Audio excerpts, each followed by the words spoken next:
Welcome to the deep dive. This is where we take your sources sometimes, like today, a really short stack, and we really pull out the key insights just for you. Today, we're taking a look into something quite specific, actually. It's the world of religious education for Muslim children in Australia. Now, what makes our source material fascinating for this deep dive is just how short it is. We're actually looking at a brief ad script, just a few lines, but it reveals so much about the challenges and maybe the solutions in this particular educational niche. So our mission is pretty clear. Let's unpack the issues parents are raising. Let's explore the solution that's being offered. And maybe most importantly, see what this tells us about tailoring education to meet very specific community needs. What grabs you straight away, I think, are the real concerns voiced by parents. You hear one parent saying quite worriedly, in Australia, it's so hard to find reliable Quran teachers for our kids. And then another adds, thoughtfully, yes, and madrasa timings never match with school schedules. These aren't just like small complaints. They feel like really vital insights into unmet needs. Yeah, it's really striking, isn't it, how just those two short lines manage to capture, well, both a quality and trust issue, and also a very real, practical, logistical problem. And these aren't unique issues just to this context, I think. It reflects a kind of friction lots of families probably face when they're trying to fit in extra learning, whether it's religious or academic or, something else entirely. That's a great point. It's a snapshot of a modern dilemma, really. Okay, so let's unpack that first one then. Finding reliable Quran teachers. When you hear reliable, especially for like a child's religious upbringing, my first thought is trust. But it feels deeper than just, being punctual. Oh, absolutely. For an audience like ours, reliability here, well, it goes way beyond just competence, doesn't it? It's Yeah. likely this mix of teaching skill, Mm. definitely, but also cultural sensitivity, maybe being in tune with specific religious interpretations of parents' value. It's complex. Yeah. Traditionally, maybe that trust was built through, community ties, word of mouth. Right. Personal recommendations. Exactly. So finding someone reliable isn't just about their CV. It's finding someone who can be a sort of moral guide, too. It's about peace of mind for the parents, fundamentally. So it's that whole package, the qualifications, the trust, the community fit almost, which must be hard to find. And then even if you find that perfect teacher, you hit that second wall, the schedule. That quote, madrasa timings never match with school schedules. I mean, that just sounds like modern parenting, full stop, right? It really does. Mhm. And connecting that to the bigger picture, yeah, this scheduling clash isn't unique to religious classes at all. It speaks volumes about the pressures on families now. Kids have school, then there are often after-school things, sports, music, Yeah, whatever. juggle is real. It is. And then you add supplementary learning on top. So Yeah. when you have traditional madrasa structures, maybe set up for a different time or place, clashing with the school day, Yeah. it's a huge barrier. It's not just inconvenient, it could genuinely block access for parents who really want both secular and religious education. They're trying to fit these two important things into one already packed day. So it can become a sort of either or situation almost forced by logistics. Precisely. It's a real tension point, not just juggling times, but potentially having to choose between things you value equally. Okay, so we've got this dual challenge. Finding that trusted, aligned educator and finding a time slot in a packed modern life. That sounds, yeah, like a really tough situation for parents, especially navigating specific cultural needs in a place like Australia. But as always, problems spark solutions, or at least proposed solutions. Our source, the ad script, brings one forward. A moderator says, that's why families are choosing 92 campus. And then it lists some key features. So how does this 92 campus thing claim to fix these exact problems we've just been mapping out? Well, let's break down their model based on the ad. It's actually quite striking how each feature seems laser-focused on those two parent complaints, almost like a direct answer. Okay, first up, one-on-one online Quran classes. Right. Exactly. That immediately hits both the logistics and potentially the quality angle. Online means location doesn't matter so much.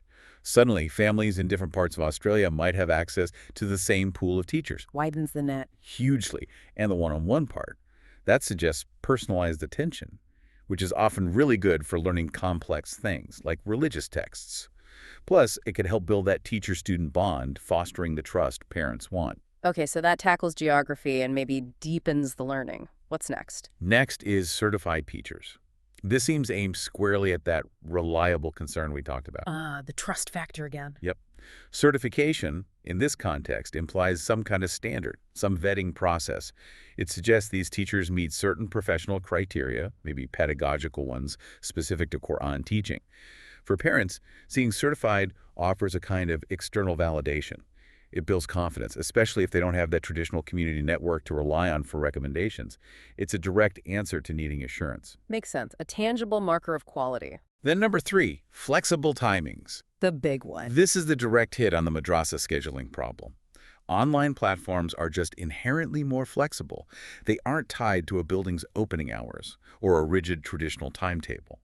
So families can potentially slot these classes around school, around work, around other activities.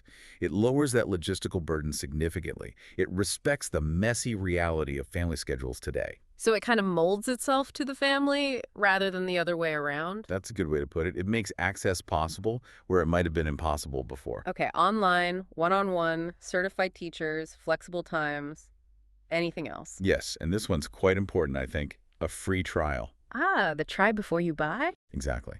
And for something as personal and important as religious education, the perceived risk for parents trying a new, maybe unfamiliar online service could be quite high. A free trial just lowers that barrier right down. Families can actually test it out. See if they like the teacher, check the quality, feel how the flexibility works in practice, see if it clicks for their child, all without spending anything up front. That's smart. It's a way to build trust directly through experience. Precisely. It helps de-risk that decision for parents. Wow, okay. It really does seem like every single feature they mention in that short ad is a direct counterpoint to the problems the parents voiced. Like a mirror image, almost. Challenge meets solution, which leads to their big claim at the end. 92 campus, the best option for Muslim families in Australia. That's quite a statement.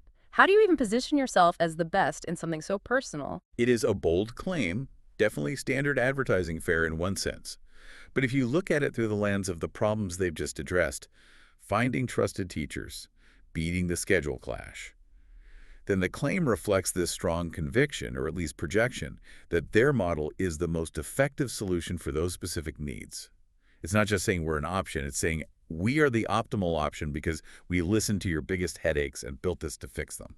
So the best is defined by how well it solves those specific articulated problems. I think that's the implication. And, it does raise that bigger question. What actually makes something the best for diverse families with different priorities? And maybe more broadly, how do these kinds of focused, innovative approaches change what's even possible in education, especially for communities with very specific needs? It challenges the old ways of doing things. So, okay, we've gone pretty deep on what was essentially just a few lines of ad copy, which is kind of the point of this show. But you, listening right now, might be thinking, okay, interesting, but why should I care about online Quran classes in Australia? Well, I think the takeaways here are much broader than just this one example. It really demonstrates a powerful principle, doesn't it? If you can really understand the specific, granular pain points of any group, whether it's needing trusted experts or flexible timing or just better access, you can design incredibly effective targeted solutions. And it clearly shows the power of, yes, technology and online platforms to potentially democratize education, to break down geographical barriers, to work around those rigid old schedules. Yeah, it's not just about the tech itself. No, not at all. It's about using the tech smartly to solve real human problems. It shows that innovation isn't always some brand new invention. Sometimes it's about cleverly reimagining how we deliver something essential to fit the way people actually live now. Absolutely. This deep dive really hammers home that point, I think, that real educational progress isn't just about shiny new tools. It's fundamentally about listening really hard to the challenges people face, the practical stuff, the trust stuff, the values, and then being really thoughtful and diligent in designing ways to actually help. It's about using empathy and precision to build bridges where maybe there were walls before. So today we started with that tiny ad script, and together we explored how it shines a light on the very real, nuanced educational needs of Muslim families in Australia. We talked about that search for reliable, trusted teachers. We talked about the logistical nightmare of schedules. And then we looked at how a service like 92 Campus aims to tackle those exact issues using online delivery, one-on-one teaching, certification for trust, flexibility for schedules, and that free trial to seal the deal. And the core insight, I think, is that precision. How solutions can be crafted with real accuracy when the problems are properly understood first. It's a great reminder that education, well, it has to keep evolving. It has to adapt to the incredibly diverse and dynamic needs of learners and their families in our modern world. That one-size-fits-all approach It rarely fits anyone perfectly, does it? This is about finding better fits. Couldn't agree more. And that brings us, as always, to our final provocative thought for you to maybe chew on after this.